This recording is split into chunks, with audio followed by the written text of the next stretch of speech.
Welcome, everyone, to Analytics Are for the Nerds, a comedy dynasty football podcast. We are entering week 2. So much to talk about. Let's go.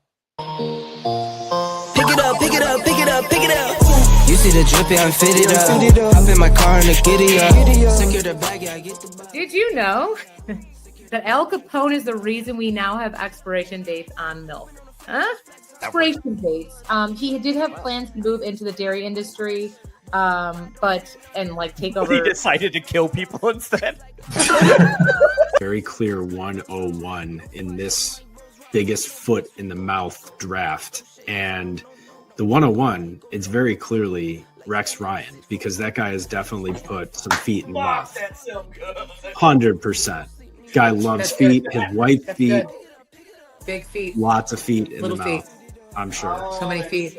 Long live Dolly Parton. Hold on, I gotta look up how It's she not. is. You're looking. Wait, do you not know who Dolly Parton is? No, I know who she is. I'm just trying to see what she looks like now. She's still with us.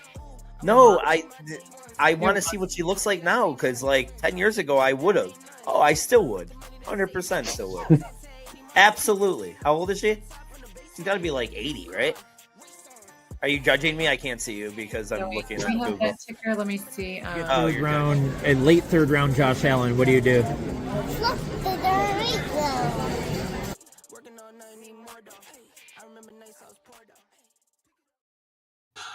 Wow. I got Jelena speaking the lingo, slurping the dipperino. Yeah. How are we? You're looking at makeup here. You're looking in the mirror over there. No, I have a ring light because apparently I was like, I'm ready to not turn lights on and look sad. But all right. Yeah, that's about it. I look like I'm one of Ryan's additional rooms, the non-Wi-Fi room, right? Ryan, is this kind of what it is? Listen, it was not the Wi-Fi. Let's get it right. It was my laptop that I'm no longer using for these shows. I'm borrowing Chanel's. So That's why it's Chris. So thank you, Chanel, for your support on the pod. Speaking of Ryan having the best things ever, you, Ryan, got to go on the field post 4140 win with Brian Murrah and I believe your dad, right? yes. The Mira clan was there. We got down to the field. Fortunately, as a season ticket holder, my dad got to get us down to the field. So yeah, we spent about 20 minutes down there. My brother kicked a field goal from this spot on the other side from where Matt Prater kicked the game winner. So, did it with a phone football. It's pretty impressive, I guess. I don't know. It's just an incredible game. I mean, obviously we're not a Bills podcast, but all three of us here are Bills fans, and only one of us here stayed till the end. I know, Allie, I don't know, were you at the game? I know Louis left. At the game, and I my seats are weird because at 4 minutes into the fourth, they actually escort you out. So yeah. Can I tell you, for someone that you said I left the game, I'm going to show you something Kyle sent me earlier today. And it's going to be a little grainy here, but I never quite was at the game. I let it get away from me a little bit. I don't drink much very often anymore. And, we were there at 11 o'clock in the morning for an 8 o'clock game drinking. And then, so that was a lot. And then right before I decided it might be okay, the drone show, all this stuff, I was like, let's do just a touch of mushrooms. And if you see this guy right here, I do not know that I am at a football game. That is literally Kyle texted me and was like, or texted me the picture. He's like, you don't know where you are. And it's so true. I don't know, dude. It looks like you're locked in. You're like analyzing if the defense is running cover 2 or not. Like you're absolutely not. I had back up. Put the picture back up. after around, yeah, I'm trying to get that. Okay. Because you look like af- you're also a member of like the 3-6 Mafia. Yes. So after the first quarter, I started like right around. So a little bit around. We've probably talked about them before. We've had these same people in front of us for 10 years. Two of the people in the family are these really two beautiful twins that we always flirt with, and we'll never date or anything, but we've been flirting with them our whole existence. One of the first years that we knew them, we brought Jesse brought his brother-in-law. He got sick, threw up all over them. Okay. So that's how we got started. Over the years, we've laughed about it. We have, joked about it. We've become really close friends. They want to know where we are and everything in the new stadium. So we're that type of thing. Around the end of the first quarter, I started getting nauseous, and I was like, I have to leave. And I didn't leave like the stadium. I just went into the corridor and like watched the big screen the rest of the game, because I was like, I cannot ruin my chances of ever dating one of these two twins. And I don't even care which one, right? But I mean, I guess one's got a better personality. I don't know which one. And I just couldn't do it. So yeah, I definitely struggled. And I focused back in out in the corridors, and I was watching the game just fine on the Jumbotron. And then after Henry scored that touchdown, I texted them and I just said, I'm walking back to the car. Like, they didn't have to come, and they go, oh no, we're joining you. And walked back, put on the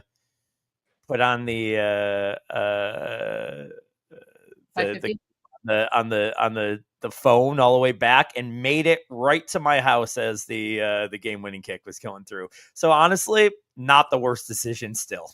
I'm like, I was kind of comfortable in my decision even at that point.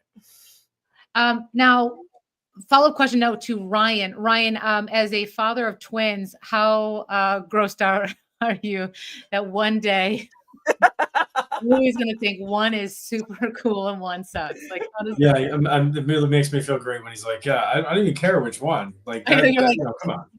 Let's go. And honestly, it's a good thing that we have an away game next week, because if you're ever going to tell them about this podcast, they're going to be like, oh yeah, I'm going to go listen to old episodes. And don't listen to week one review. Just skip that one. This is funny though, because I swear to God, Kyle and Jesse, that you both, they swear there was a hot one. And I'm like, how? What are you seeing differently than I am? But they are like, no, one is definitely hotter. And I'm like, I don't get it. But is it the same one? Yes, they are. They definitely think there is one that is hotter than the other, and it is the same one that they choose. I don't see enough of it, but you know what? I think they're both perfect. I think they're both perfect too. I'm glad you didn't throw up. I'm glad you showed up in a bucket hat. It's very Oasis, continuing the Oasis concert theme. So thanks for doing that. That's fun. Yeah, but you look like it was like you accidentally found seats with like some weird Chippewa DJ. So I don't know what's going on there, but I'm very happy for you. Glad you made it safe. 10 o'clock at night, and I was in sunglasses, so that's all you need to know. Again, 24.7 million viewers of that game last night or on Sunday. So that's a lot, if you are wondering about that number.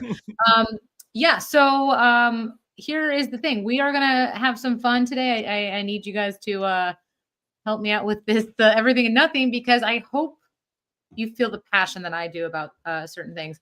One is a little weird. I know people get uncomfortable with religion and politics. So I decided to talk about some religion stuff. There's a new canonized saint in the Catholic Church, and I have an issue with it. I'm going to sound so mean. Okay. There, do I say this? This kid died of a bad disease. He died of leukemia, which is awful at 15, awful. But he was just canonized, so he became a saint by the Catholic Church. because he was really good at working on computers and worked on a website for the Catholic Church about like the Eucharist and like all the fun things that it's done for people. And they were like, oh my gosh, this guy is like this kid is so good at computers.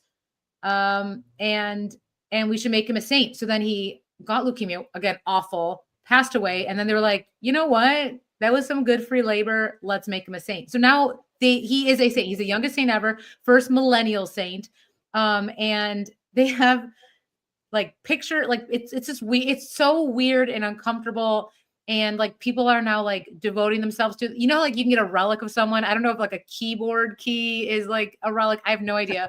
But I think it's insane because like there was no like necessarily no miracles, and people are now praying to this 15-year-old kid who probably downloaded some weird stuff or dorky stuff, and now he's a saint. And I don't know, not to be all get off my lawn, but what's the deal? Anyway, where are my Catholics at? No, hello. I mean, I was raised that way. I mean, there's a saint that everybody prays to when they lose something. Isn't there? I mean, like, maybe he's the saint of like, when you get that computer virus, you're like, please, saint, whatever his name is, make sure this fixes itself. I don't know. There needs to be a saint to fix it. It's new age problems, Allie. The church is moving with Gen Z. So listen, this is what I mean, you guys are burying the lead here. We should be happy. Listen, I mean, there's a millennial saint. All right, we got a millennial saint finally. The first saint to ever wear JanSport is right here. He is his face and hands have been preserved with wax and a silicone mask, while his heart is kept in a golden reliquary at the nearby Cathedral of San Rufino. Pieces of Carlo, including hair, clothing, keyboard, I don't know, and parts of organs are being sent to churches and schools globally. And then so they can eat them for communion. Sorry, now I'm getting. Worshippers are flocking to the CC and searching online for relics in order to pray and connect with them. But somebody had a banner, and it's like a cartoon picture. So if anyone was raised Catholic, when you make your first communion, you basically get this felt thing that you then cut out, and then you put your name in like letters, and then there's a Eucharist, the whole thing. But there's this picture, again, for audio listeners, you won't know this, but for visual, there's this picture on a street, and it's basically with music. It's a picture of him like as a cartoon on a banner, but it's him wearing a golf t-shirt with like the saint glow behind him, hands on the hips, but like he looks like a CCD kind of, those books, like a cartoon cool guy, but like a bad guy in a like Barbie coloring book. Like he looks like that. It's so weird. I don't know. I'm very uncomfortable with it because I just, do something cooler than, figure out how to use Adobe. I don't know. I would have loved when you hit that music if it was just like Little John, just like to the window. Speaking of Little John, he just did a body competition and he's like placed. He's like a bodybuilder now. I don't know if I you've know seen too much about this I don't know stuff. if you've seen my Instagram videos, but I'm about to be soon too. Yo, This shit out. you go to several gyms. What's that? Several what? Gyms. You were at JCC and then what? Kettle's Fitness. Yeah. I'm doing the thing now to where I joined. Schmanet Shitness. I don't think we could say names out on it, but and I'm not. I'm just trying to rhyme. I'm not saying it's a bad gym. Oh yeah. But this is really funny. So in my house, from my house, there's 4 of them, all within 19 minutes to 22 minutes. So I get to go to different ones, which I kind of like because I'm a little self-conscious at the gym still. Uh-huh. I'm a little chubby, and I just like and other girls will look at. But we'll go into self-consciousness. There's that. But you want to hear the funniest thing about you want to know the closest one? Yeah. Is actually in Canada.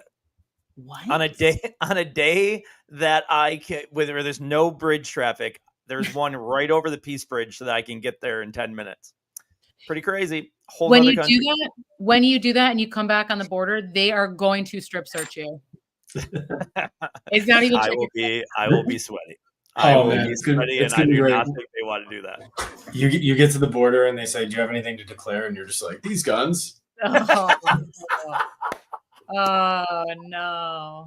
Oh no. Oh no. Ryan, I gotta give one that was great. Two, right? You. I know you listen. I know you're an avid listener to from this point forward our Buffalo Sabres podcast. Ellie, I know you listen every week. Yesterday, Ryan, I didn't tell you this. I'll give the plug to the other podcast and give you a compliment at the same time. You were hitting banger after banger yesterday. You had some good ones yesterday. I got to give you that. Also to pump Ryan's, this is a Ryan feel good episode. You said some adult women over the age of 50 laugh at work. Some protected. No, I was totally. Oh wait, what was that comment? It was. Said you made a funny some office jokes. We also got into a big discussion today about whether Sebastian was a crab or a lobster from The Little Mermaid, but I'm not gonna. I've moved past it. I think I understand he's a crab, but I swear he looks like a lobster, and I can't believe people that say he doesn't look like a lobster. He totally does. Because he's red. I get it that he looks red and has hands. He's got claws. No, but nobody is saying like when they're looking at a cartoon, they're like, oh, I would think he'd look like a lobster, but lobsters only turn red when they're cooked. Nobody is thinking that in their mind. Like they're just like, oh, lobster, red, kind of looks like a lobster. I didn't see the shell. You never really, it kind of looks like he has a tail. You can't really tell. And his head, his head looks like he's just like, I don't know. I've seen crabs that look way different. And there's a lot of crabs, but. We legitimately had a 20-minute conversation about this today, and it was too much. It was too much. Do you ever see those Instagram videos where it's like before it's like a baby reveal? They're like, hey, we're Allie and Louie, and we think the baby's going to be a boy. I would love for you at the next birthday party you have is to be like, I'm Brian Murrah and I think Sebastian is a crab. And then like have everyone do it as like a baby reveal, but no one's going to pick lobster except you. I'm going to seriously like make a PowerPoint presentation and just try to convince everyone at the birthday party this weekend that Sebastian is actually a lobster. And it's just big crab trying to convince you otherwise. But I like the conspiracy. That's fine. I'll do anything that makes me feel good now. Do you guys also Jalen Carter, by the way, speaking of crabs, he was crabby and spitty, and he has been fined $57,222 for spitting on Dak Prescott. If you are someone like me that then rewinds film, I think Dak spit first. I'm just saying. Dak definitely spit first. He spit towards the ground, and I just spitting towards the ground is definitely different than spitting in somebody's chest. 100%. But it probably should have been at least penalized somewhere in there too. But I don't love that he got a 1-game suspension, and they say that he already served it because he didn't play a game. Like I don't love that. I wish he would have got another game suspension. It is like the grossest thing in the world. It's so gross, but also I'm going to sound obnoxious, and this is going to make me sound like the bad guy. Football is dirty. It's not this like clean, fun game. Like people are, as you know, all know, like people are punching under those. Like it's aggressive and people cheat. And like I think spitting, though I don't condone it, I don't see why an entire salary for many people is going to. I don't know. $57,000 is a lot for if you go 1 ounce per dollar of how much liquid was in that spit. I don't know. I'm totally disagreeing with you. I get it. By the way, I totally. Somebody is like it's awful. I could right now. I'm enraged thinking about anybody even doing it to me. Like I have gotten so much better with my anger, but if anybody spit anywhere close to me, I'd lose it. I would lose my mind. I think I would go. I get grossed out if someone sneezes too loudly near me. So I'm telling you, I get it. I just think football, for some reason now we're pretending like it hasn't been this dirty thing where people are, not being fair. Like people are not fair in football, and that's part of the game. I'm not pro Deflategate or anything. I just think don't spit, don't hurt each other, don't do any of that stuff. But I think it's kind of bonkers that is suspended game and 57,000 If he spits in his face, he definitely gets another game On on the top face. of that, right? in the face. Yes. Yeah. Yeah. I don't know. I just think it's just interesting. Again, don't spit. I don't even spit in public. I don't know what that means. Okay. Okay, so we're gonna go into week 1 reviews. How did everyone do? I know how I did. You finished. We talked about your family draft last week. Your first place, you said you were after 1 week. Number 1, and then no one has said anything to me because I'm just playing it cool, except talking about it now on a podcast. And then my other place, I won as well, but second overall in the league. So I'm doing pretty decent. Week It's 1, almost though. like you're on a. It's almost like you're on a fantasy podcast. That's what I mean, though. You're getting It's some- almost like it's paying off. So how did you guys do? Any sleepers? Any fun things? Rye, Well, what? Go through. I mean, your it was first thing. the pants. The pants came off on the second Ibuka touchdown. I mean, that was incredible. I feel like first of all, bold predictions. I know we're only a week in, but all 3 of my bold predictions are on track. I know it's 1 week in, but Genty, more PPR, half PPR points than Chase. Sharbs does look like the guy over Walker, and Ibuka, I do really believe, is the wide receiver 1 in Tampa Bay. So we'll see if it holds. Genty obviously kind of was a disappointing number as far as how many yards he got and how bad his offensive line played, but man, the usage, I'm all over that. So if anyone's getting scared off in a redraft league, go ahead and try to get that deal done. But yeah, it was a fun week. Kind of some weird games, some low scoring games. Obviously the Dolphins getting blown out by the Colts is funny and very likely to lead to a firing soon. What are you thinking? Disappointing teams. What's that? For Mike McDaniel, what are you thinking? Like by I'm week saying 4, week under, 6 is Week my 6. guess. But If it they could be- start off like 1-5 or something, I mean, he's losing that locker room, but there's other issues there. I wouldn't be shocked to see Tyreek Hill get traded here over the next couple weeks, try to get him out of that locker room and save it a little bit first. Even a reunion to Kansas City makes so much sense for Tyreek. I mean, it really does with the injuries right now that they're going through. So something like that. I heard Pittsburgh was interested. Rodgers plays good one game, and all of a sudden they might think that they're a real deal. Let's see how it goes for a few weeks. But yeah, he did look really good against a good defense. I mean, that game was supposed to be the lowest scoring game of the week, and it turned out to be the second highest scoring to the Bills. So, Ryan, how do you feel about the Lions? I'm a little concerned. Goff is. I don't think he's going to be a creator on his own. I think he's a good executor in a good system. But without Ben Johnson, I think they looked a little disheveled. It's early. It certainly looks good for Laporta. He had a pretty, commanding target share. Maybe they try to feature Gibbs more, but I am a little worried about the Lions. And we did talk about this in the offseason about what team, you weren't sure about. Louis, I think you were on this as well, as kind of fading the Lions this year. Yeah. I wasn't fading them as much as it was. There was no way those 4 guys were all going to, outdo their ADP. And, we had Leone on, and he said that he thought that there was a way that they could. I just didn't see it. And the 2 guys that I kind of wanted to fade, ARSB, and then, well, no, really, he was the main one that I was fading. I did not have a lot of St. Brown this year. I still mixed in enough Gibbs. I was fading Montgomery too, and whatever. That's not a huge fade, but I still think Laporta, like you said, he had a bunch of good usage there, so that's fun.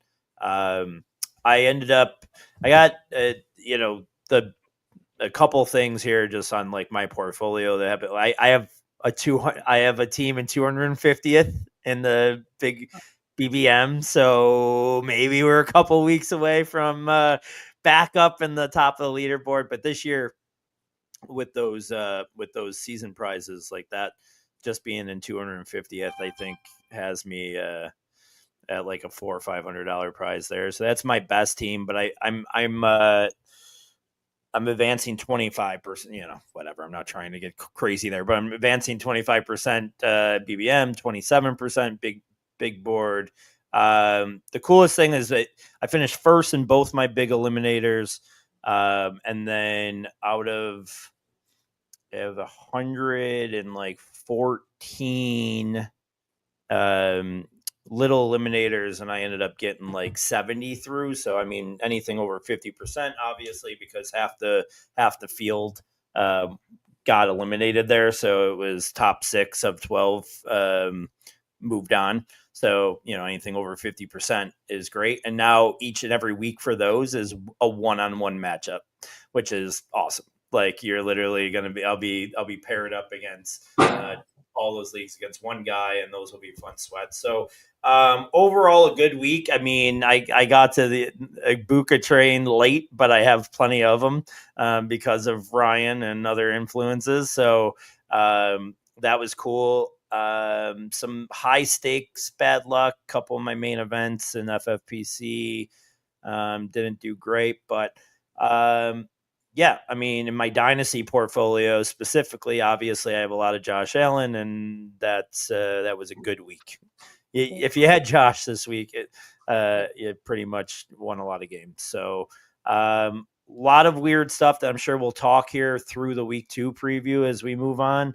But there were a lot of different, a lot of things to go over here. Maybe as we just go through each game, we'll kind of talk about certain usages that were pretty interesting there in week 1. So, all right, great guys. Congrats, and let's go week 2. So Thursday Night Football, we have Commanders at Packers. What are your takes? So I remember I was watching a Packers game last year, and they were, I think, maybe playing the Eagles, and they were looking really good. And I texted Ellie, you and Louie, and I was like, Packers are going to go to the Super Bowl from the NFC. I thought they were really clicking on all cylinders. I think they're a really good football team, especially their defense now. And I like what the Packers are doing. So I thought Golden, despite not having a big, stat line, had some separation and could definitely be, featured in future weeks. So keep a pin in him. Obviously, Josh Jacobs is going to get the bulk of the work. That turned out to be true. This game, as far as a prediction goes, I mean, they're always low scoring. I think it's so hard to envision like a shootout on a Thursday night game, short week, early in the season when you're still trying to really figure things out. I mean, maybe it's a trap, but I could see it being a lower scoring game. And in that situation, I kind of like the Packers. So, you're going to start all of the, the must starts. You're going to start Bill. You're going to start, Jaden Daniels. You're going to start McLaurin if you have them. Ertz is still a back end tight end 1 just because of his touchdown potential. And then on the Packers, yeah, I mean, roll your guys, but I'm just tempering my expectations for any of the Packers, maybe outside of like Jacobs, because it typically could be a run heavy. I could see it being a run heavy script. Yeah, I think the two like kind of big noticeable things from these two teams here in week 1 were, one, Jaden Reed's foot injury, not keeping him out, not only not keeping him out, but 345 in a touch, giving him a little bit of a decent stat line there. And if he could stay healthy, I agree with all your points about Green Bay. The biggest news for me out of Washington is JCM. Bill is just like they scratch Rodriguez, so him being part of that doesn't even look like a thing. And now all he has to do is kind of beat out Eckler there. I think he's going to be a lot of fun this year. And it was exactly like he went to the moon. Then the Brian Robinson trade happened, and then it was wait, we got Eckler, we got Rodriguez, and the coach made some some comments that made it seem, oh, maybe we draw back.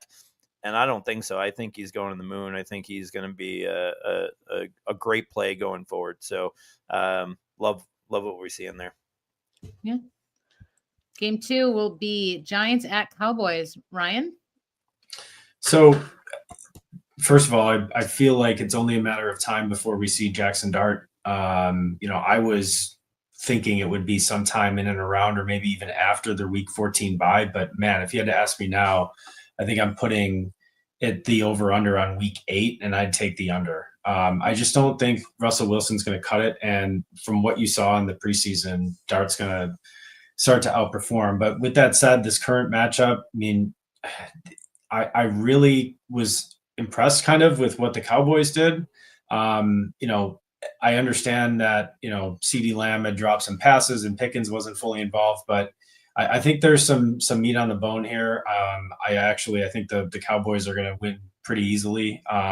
These are all they're in division games, so typically they're, it's harder to say that that's going to happen. But I just don't think the Giants can cut it, and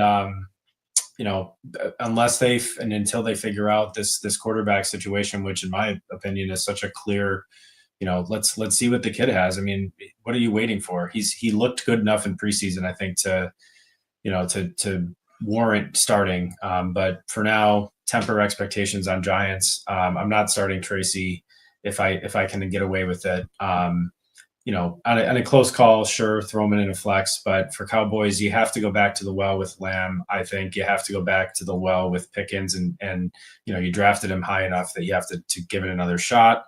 Running backs, obviously, Javonte is most likely to be the lead guy still going forward, but don't sleep on Jaden Blue throughout the season to carve out a bigger role, because Miles Sanders is absolutely dust. Yeah. So you brought up how – sorry. No, go ahead. So you brought up how, Miami might lose their coach or within, 4 to 6 games. Do we think Dable is on the chopping block as well if he doesn't show up in 4 games? Well, the only interesting thing here is the longer he waits to put in Jackson Dart, probably the longer leash he has. I mean, you don't think? Do you disagree? Well, no, I mean, the rumor was, and again, I don't know, how reputable the guy reporting it was today, but there was a rumor that he went to the team and asked to go to Dart, and they told him no. Like, they said they want Wilson. To say, they spent the team. The organization is it's John Mara. So. Yeah, it's Mara. So and so my big brother. Sorry. I mean, I think they'll give him that chance eventually. Another couple bad games, and then if Dart struggles too, they'll just be like, see ya. So I disagree with you about Tracy. I think he's the bell cow there, and I think this game should even out a little bit more than the last one. I think the Cowboys are bad against the run, so I like Tracy a lot this week. And I do like Pickens to have a bounce back here this week. I think that they got to find a way to use him. He's got to find a way to keep his head straight. But I do think that that's going to be a very, very big point of emphasis for them going forward, is trying to get some of that off of CD going forward. All right. Seahawks at Steelers. Rye. So Steelers probably the most surprising team of the week in the sense that they were able to score so many points. Your boy, or our boy, should we say, Aaron Rodgers, with his signature fist bump at the end of the game. I mean, going to Calvin Austin a lot. I mean, I think there might be kind of something there sticky, because Rodgers has shown a propensity to kind of just like find a guy and lock in on him. And I'm reading the tea leaves right from week 1. I mean, this could be his new Allen Lazard, plus, right? He's a speedy guy. He actually kind of showed some flashes last year when he stayed healthy. And he was kind of like I remember him being kind of a draft darling too, as a sleeper type pick. So yeah, the Steelers look better than I think most expected. I'm not sure I'm seeing them, fully with this vision here and it working out long term.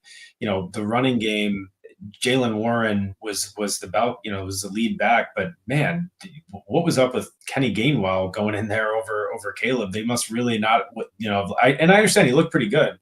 But Caleb, wow, third round pick and already, unseated by a free agent that had been on, the third stringer on Philly's team. So, I get it. He's been around in the league, and Arthur Smith maybe just wants to show a deference to the veteran, but it's kind of a messy situation. And, I'm not even excited to start Warren, honestly, if I have him. So on the other side, Seahawks, JSN, I think is legit. I think he's really good.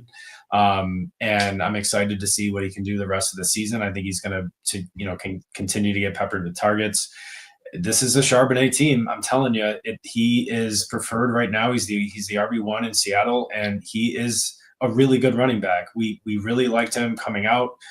He ended up in a situation where, yes, it wasn't ideal at the time, but now he's getting his chance with the new coaching staff, and ride him, to put him in with confidence this week. I'm definitely starting him if I have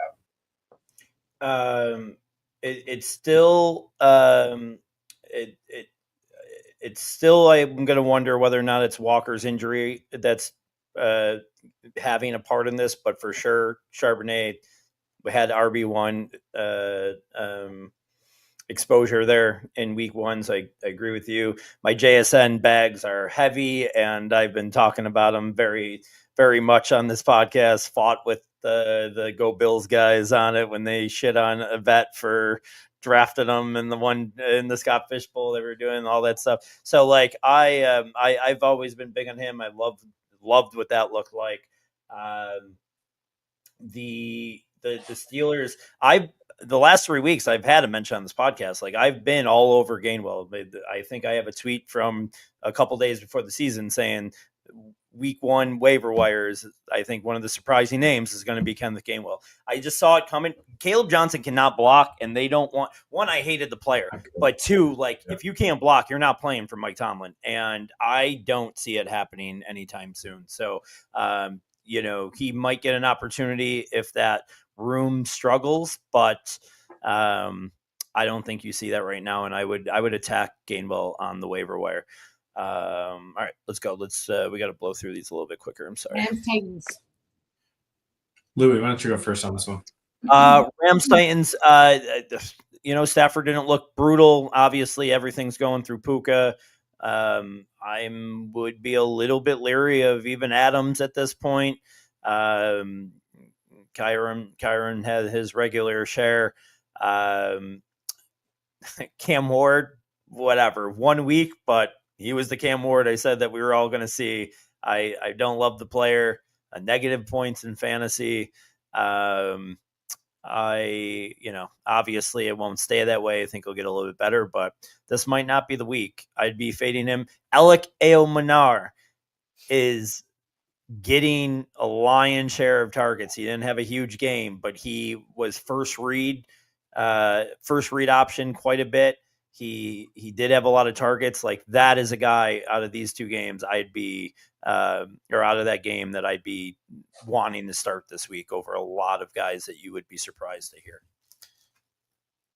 All right, I'm going to push back a little bit. I think Cam Ward was really plagued by some bad offensive line play and really just not a lot of help from his receivers. I think he made some plays, and I expect him to get better. I don't know how well coached that team is, but Ridley, I'm not just giving up on Ridley. I still expect him to get get peppered with targets and still, in a better matchup, which I'm not sure this is one with that stout defensive line for the Rams. I'm still okay with the run game of Pollard here. I mean, he's going to get the work, he's going to get the touches, and he's got somewhat of a better matchup than last week. So, and on the Rams side, I just echo everything you'd say. I think for a hot take here, I actually wouldn't be surprised if the Titans upset the Rams in a weird game. It's a West Coast coming east. It's early in the season. This could be a trap game, and you hear about the survivor pools. Everyone's like, how the hell did the Rams lose to the Titans? That's one of these types of games, in my opinion. Interesting. All right, Bills at Jets. Who wants it? I'll go. I mean, listen, Justin Fields. I was big on him all year. He had the game that you exactly want from him, and the Garrett Wilson connection was there, obviously, as well, and that was something I was betting on. But his rushing upside is going to give you a great floor. This game specifically, I think that both offenses will still score much. I mean, the Bills defense looks like fucking shit. And so I do think that they'll be able to score some points. Brees, even with the Braylon Allen touchdown, Brees looked really good. Still had the majority of the carries, caught a couple balls. So, I'm starting everybody you should be starting in this game. The Bills wide receivers are tough. And I think, obviously it was Keon last week. I think it's going to change each week. Josh is going to really spread the ball around, and it's always going to be tough in lineup leagues to know which one to play. I think Kincaid is going to be consistent. I think Kincaid is the guy that you can consider being very consistent this year. I think the wide receivers are really going to bounce back and forth of monster games. So it's always going to be a tough call. But man, what a coming out party for Keon for sure. So I'm a little scared of Justin Fields this week, not as a Bills fan, like he's going to hurt us, but scared if I'm a fantasy owner of Justin Fields, because I don't expect the Bills to allow him to just run. He's different than Lamar Jackson. You can't just stack the box against Lamar because he can beat you with the pass. I'm not entirely sure that Fields can do that. Now, he had some nice throws. I'll give him that. And he's done that in the past. I'm not a hater of Justin Fields by any means, but he's not known as like an accurate passer. That's not his thing. So what I think the Bills are going to do, they're going to tempt him to really throw the ball. And I don't think Garrett Wilson might get his. He's going to get peppered with targets, but they're going to say, fine, we'll give you the passes, but we're not going to let you. We're going to have Spy on him, for most of the game. Who knows if it'll work? I mean, obviously the first half we got absolutely, eaten up on defense. The Bills did. So, I'm just a little concerned, that's all, because a lot of his game and a lot of his floor really does rely, of course, on the rushing. I wish I can find this tweet, and I'm going to keep looking for it throughout the show, but it's crazy, and I'm not even just sitting here and saying that, like, crazy that you said it or shitting on you, because I would have felt the same way or have talked the same way. His passing numbers and where he lines up are so much better than what you would think. Somebody had these numbers, and I got to look for the tweet, but it is crazy insane how good his passing numbers have been throughout his whole career. It's I will find it and read it at some point during this, but I'm sorry to interrupt. Yeah, no, but at the same time, like, his passing numbers have never really propelled him to elite quarterback status. The only thing that's been holding him up is his running. And so I get it. Maybe he is more accurate than he gets credit for. That could be fine. That doesn't also then translate necessarily into fantasy points, which is still, I think he has limitations as a passer. I don't even think accuracy reflects whether you have limitations as a passer or not, because it's about decision making and how often you decide to throw down the field and when you decide to take your chances. All of that stuff goes into being a great quarterback, which brings us to the other side of the football with a guy that just had all seemingly figured out with Josh Allen. I mean, he's easily the best player. I mean, from week one. I mean, I don't know if they've done the Player of the Week award, yet, but I mean, my God, I'm kind of on the in agreement with you on the Bills receivers, Lou, but at the same time, Keon kind of did have a breakout game. So if this catches on and like he continues to get like 8 to 10 targets a game, I mean, it's going to smash. And I think he's probably the only one of that group that's going to really get that on a consistent basis. The other, I can see Shakir and Palmer kind of like, alternating, but I think Coleman might kind of be one of the guys in this offense now. I'll believe it when I see it, but I obviously you have to think that way after the game. It's just, I can easily see Palmer being that guy this week or Shakir being that guy. I just think I think game plan's going to be very dependent on that. All right, Patriots at Dolphins, a very soft game. What do you guys think? Oh, I mean, spend hardly any time talking about this one. I'm still holding out hope for Drake May. Butte looked pretty good. So on a waiver wire, if you want to go get somebody that's going to run over a lot of routes and it's probably a pretty safe floor, go get him. The run game, Travion will be fine. Don't worry about it. He'll have his explosive plays maybe as soon as this week against a pretty porous Dolphins defense. Achane will probably also be fine for the most part as long as he stays healthy because he's the only consistent electric player on the offense right now. Yeah, Tyreek's going to be gone shortly. What a bad game this will be. Will it make the red? I will they make the red zone is the question. Does No, he like- I'm not like, I know you're like still holding out hope for May. I think he looked fine. I think he looked good. And I think Butte was a pretty nice look at that. He's definitely somebody that should be on your waiver wire here. Man, I don't know if I want to, Diggs is coming off the injury. I don't know if I want to just kill him yet, but he was not part of that game plan at all. Stevenson over Henderson. Heard that somewhere on this podcast before. I don't know how long that will last, but I did say early season. I expected that, and we saw that this week. I think we'll see a lot more of that this week, as running should be more prevalent in this game, as Miami, should be a pretty easy walkover.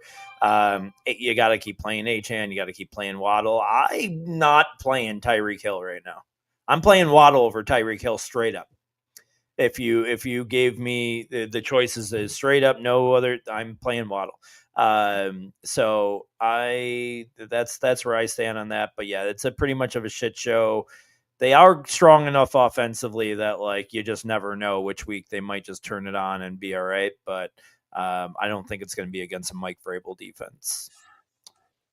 Go ahead. Jags at Bengals. One of the things that concerned me about Jamar Chase this year was that this Bengals defense was so bad, and they are so bad, that it's not just about, you're going to let the other team go and score points, so you have to then score points. It's time of possession. They didn't have the ball. And so it's a 17-16 game, brilliant game plan by Stefanski to just bleed the damn clock the whole game. When you're up against a better opponent, that's what you do. But, the Bengals kind of scare the hell out of me, to be honest with you. But on the other side, Trevor Lawrence did not look good. Again, it's just like you're left wanting more from Lawrence. You hope Liam Cohen can figure it out. But I think this is like kind of a gut check game for both teams here. So, I'm interested to see I'm still going to go ahead and start Travis Hunter again. I'm going to expect that he just, he's close to one of those breakaways to getting a long touchdown. So, maybe it's just a homer in me. And then just a quick note, Bayshal Tootin, baby. It's going to be maybe not wheels up yet, but, throughout the course of the season, I expect him to get more and more opportunities. So. Yeah. Yep. Biggest first game in the 50s for over under so far this season. I expect a bunch of points. I think from all sides, you're going to see a lot of points. Hunter Long is a guy that I targeted in some of these 2 tight end leagues. He got a touchdown. Wouldn't be shocked to see more consistency there. All right. So now this next part, we're just going to do kind of spitfire because there's 8 more teams. So we're going to do 49ers at Saints. I'm just going to say my one-liner from this is start Chris Olave again. Give him another chance, especially against this banged up, at least the offense is banged up for San Fran. Yeah. My Olave take has been that they're going to have a lot of negative game strips and be great. So I agree with that. I would be not too excited to go get Tunges everywhere. I think they have that Luke Farrell too at tight end. I wouldn't be shocked if they both kind of share Kittle's target share. I wouldn't just assume that it's going to be Tunges. Great. Browns at Ravens. Harold Fannin, baby. He's the real deal. He's very clearly, in my opinion, the number one or number two option in that passing game. Tillman looked better than expected, I think, for me, from at least my perspective. So, yeah, fire up the passing game options for the Browns, and that game I think could also be another sneaky shootout.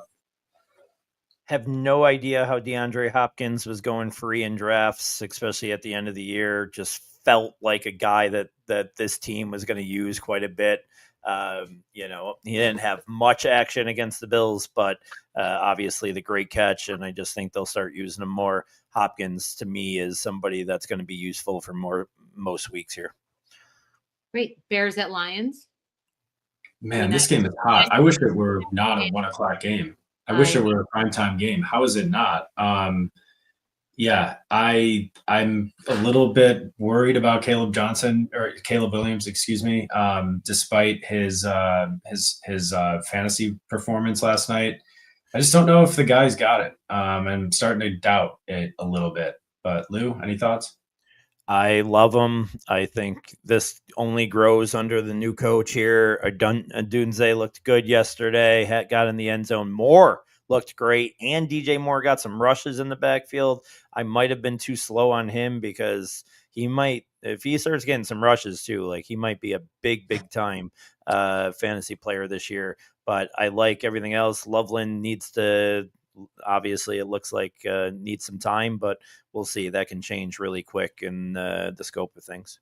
The 40 chess move is, sorry, Ellie, just quickly. The 40 chess move, Lou, is not DJ Moore. Just play for the next guy to have that role, which will be Luther Burden in about week 7 on, I would say. Here's a hot question, guys. This is right off the press right now. I can get Fannin Jr. I can get him in trade Fearmouth. Should I do that? Oh, yes. 100%. Yes, I might do it. be making the greatest Adam drop. There we go. Let's go. Do it. Boom. Confirmed. That is it. That is a great move. Big move. Do it. There it is. We're gonna let's just close our laptops. We're good. Let's do Broncos at Colts. Lou? Hey DJ, I'm gonna buy into it. I kind of bought into it a little bit earlier in the year, just like a whole Sam Darnold kind of just revive type thing. I never felt like he has gotten a good chance. Looked great.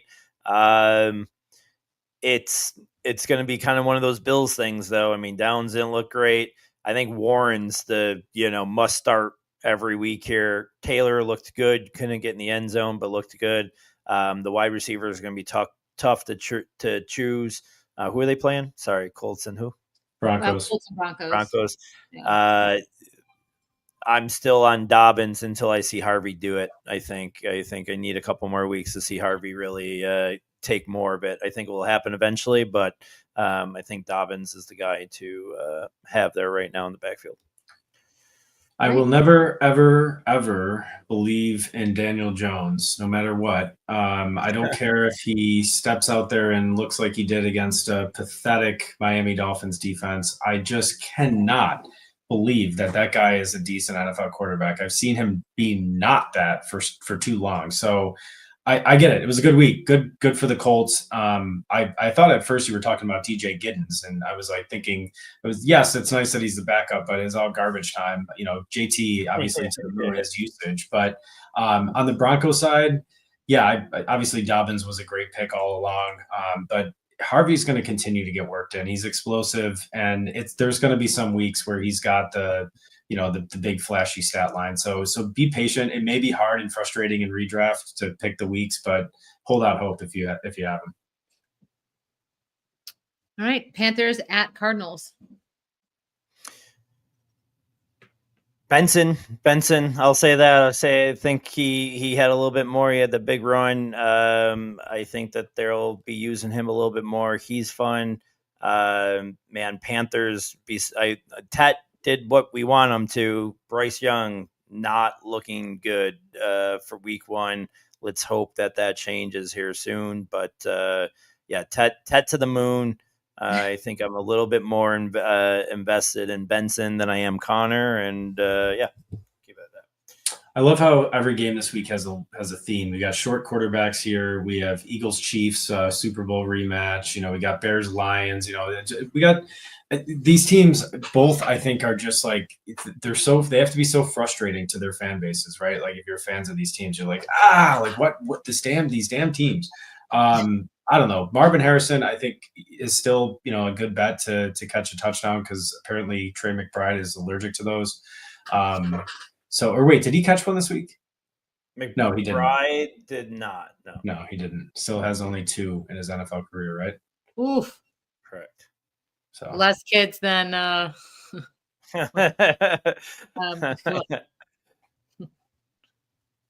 perfect. We just did Panthers Cardinals, right? Yes. We are almost done. Eagles at Chiefs. Go Birds or go Chiefs? I'll say I'm getting Juju and Tyquan Thornton anywhere I can. I think it's gonna be one of those two guys that are gonna be a beneficiary here until the return of either Worthy or Rice. But I think they're a little cooked. I do. I think they were already a little cooked, and I think this might just be the kind of built-in excuse to cook them even more. All right, here's a name to just keep an eye out until they make an inevitable Tyreek Hill trade. Brashard Smith. I actually think I know he didn't get a ton of usage, but he was in on the second snap of the game this past week. And if you're looking for a guy that they were talking about, like filling in, kind of a slot role or like a passing role in this offense, I could imagine them using him more in the absence of Worthy. So it's a deep sleeper and kind of a wait and see approach, but that's somebody to look at. Great. Falcons at Vikings. Shame for the Falcons to not, tie that game back up and go to overtime, both for my fantasy squads and just the entertainment. But I think they'll put it back together. Obviously London might be down, but I guess my take on this game is I'm so excited to watch it. I hope London is healthy, and these, Mason, I think, is going to be the guy as the season goes on in Minnesota as far as the running backs go. Definitely look like that. I mean, Jones is going to be the catch passer or the pass catcher, and Mason's going to be the runner. If London's out, Ray McLeod day. But Pitts didn't have a horrible game either, so he can be a little bit of a reclamation project. All right, we've got Bucks at Texans. Mecca Buka. Is that we could have said it in unison. That's it. That's all you need to know. And woof on the Texans. Yikes. Yeah. Chargers at Raiders. Man, that Bowers injury is scary, especially at the second game on Monday night. So it's the last game of the week, so you don't really have a backup. You got to go get Michael Mayer on your if you're a Bowers owner, you got to make sure you get Mayer. You got to go get Mayer on the waiver wire, because you can't just start anybody else over Bowers. But if we get to if we don't get clarity on his injury before, say, Sunday night, then you got to get Mayer his backup and just play him if he doesn't go. And I think that probably works fine too. Yeah. On the other side, it'll be interesting to see if Herbert keeps up that rushing. I mean, we kind of got whispers in the offseason that was going to happen, and it came to fruition week 1. And that's going to be something I'm watching really closely in week 2, because if it does, I'm going to be, spoiler alert, I'm going to be targeting him basically in any league I can, because sometimes people are a little late to catch up on that. Now, the problem is he did have like a 34-point performance in week 1. So Keenan Allen does keep going. That's my, yes. I mean, like, I don't know if that's a crazy prediction, but I think he's legit good and he'll be great there. See, now I'm while you're talking, like, I could pick up Hollywood Brown and drop, I could drop Ray Davis. Oh yeah, definitely do that. Hollywood Brown, Ray Davis. I'm do that. Or now. if you said you got Bowers as your tight end, that could be no, she's got Fannin now. Oh yeah, she does have him, but she has to still make the decision of starting Fannin. Lock him in. Oh, come on, over Bowers. He could be, yeah. I mean, yes, I'd be okay with that. You're going crazy. You're going No, crazy. not that like he's better than Bowers, but I'm No, saying I know what you're saying. just do it instead of having to worry about picking up Mayer and waste another roster spot. Just Yeah. hold Gannon and Hollywood Brown over Ray Davis is a very good move. And then also here's the thing, Javonte Williams. I have him on the bench right now, but I have Barkley, who I'm playing, and then Cook. Cookie is back. Yeah, I would probably still go Cook over Williams this week, but that could be changing. It really could. I didn't love how he looked the other night, and whatever. It's early, and he wasn't there all training camp. Maybe 3-4 weeks, he'll be and going better. I mean, but that long catch and run was nice. Yeah, it was. It was all Josh, but if you listen to Chris Collinsworth, it was all Josh on that play. Oh, that actually guy. All Patrick Mahomes. It was all credit to him. All right, let's blow through this draft real quick. We're gonna do a one-hit wonder draft. Mostly because the way I was thinking about it is I think a couple of these guys that did really good week one will be just one-hit wonders. And we won't hear some of them again. One of them might be Quentin Johnson. I don't know what you think about that, but we can talk about that. But I think that might have just been 1 week, and we might not see too much from. So here's the draft order. It is going to be I'm first, Allie second, Ryan you're third, and with the first pick of the one-hit wonder draft, I think I have to pick Buster Douglas here. Guy who knocked out Mike Tyson, first loss, got lucky, but will always be down in history because of that fight. So I'm going to go Buster Douglas should be the 1-1 and a one-hit wonder, literally and figuratively. Ellie. All right, guys. I love the 90s. I, like many women, I tweezed my eyebrows to look like her, and I bought Feria by L'Oreal hair dye and became a black-haired raven because of her. Natalie Imbruglia's Torn, also one of my great karaoke songs. And we know you love some karaoke. Oh, this bitch. Rye, you're up for 2. All right. First pick in the one-hit wonder draft for me is going to be Jeremy Lin Sanity. That's a good one. It was just like kind of a it was just such a bizarre time, but like, it was good for like a season. Then I'm going to go with a song that I also like to sing at karaoke, Baby Got Back by Sir Mix-a-Lot. Did Sir Mix-a-Lot not have anything else? No, I don't think so. No, it's like, I think that's one of the best, like one hit. I mean, it's, Yeah, no, you're right. They didn't have much else, if anything. I can't think of anything. So I can't think of anything, you're right. Ellie. Yeah. Another great 90s song. This song fills my heart with such love. It is the Cardigans' Love Fool. Don't know. I don't know if I know that one. Yeah. Oh, okay. See, it's crazy looking at this list. I couldn't believe how many really monster songs were one-hit wonders. You know what? I've never known the name of that song, but if you would have to like ask me to describe like the quintessential like 90s feeling, it would be that song. Like it's just like it's kind of like that pop, that's perfect. That's a great pick. It's a perfect song. Yeah. I'm gonna go a song 2 here, and there was a white rapper that I think somebody still might pick that I don't think should be picked, because if you do pick that song, you never saw Teenage Mutant Ninja Turtles 2 because he had some other hits. But I'm going to go with Informer by Snow.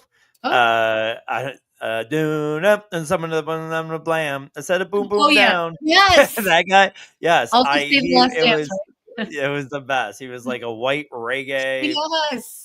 Buster Rhymes rapper. It was great. That was what you were listening to on Mushrooms at the Bills game. Okay, right. That was it. And then I'm going to go one more football thing before I finish with a song later. I'm going to go David Tyree I think makes a lot of sense here.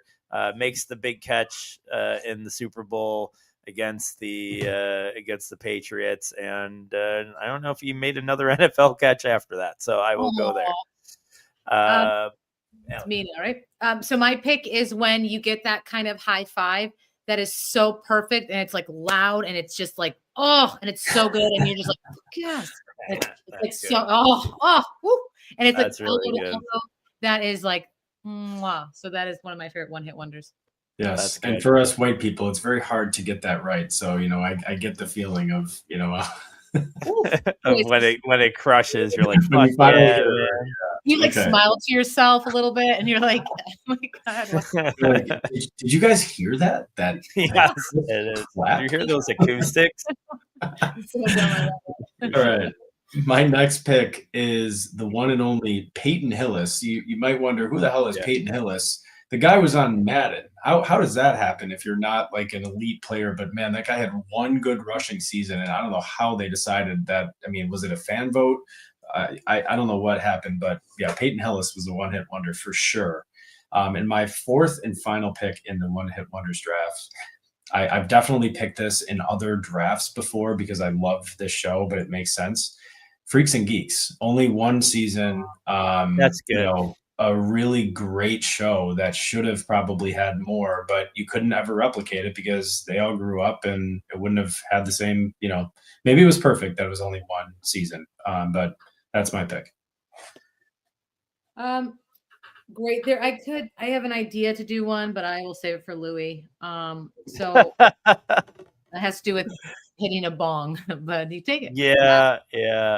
But I'm going to go another great 90s song, that one of the most famous music videos of all time, which is Blind Melon's No Rain, the little bumblebee girl, if you remember. So heavy on the music this week. It's funny because one of my options here was my mom hitting a blunt, because it only takes one hit for her to become a wonder.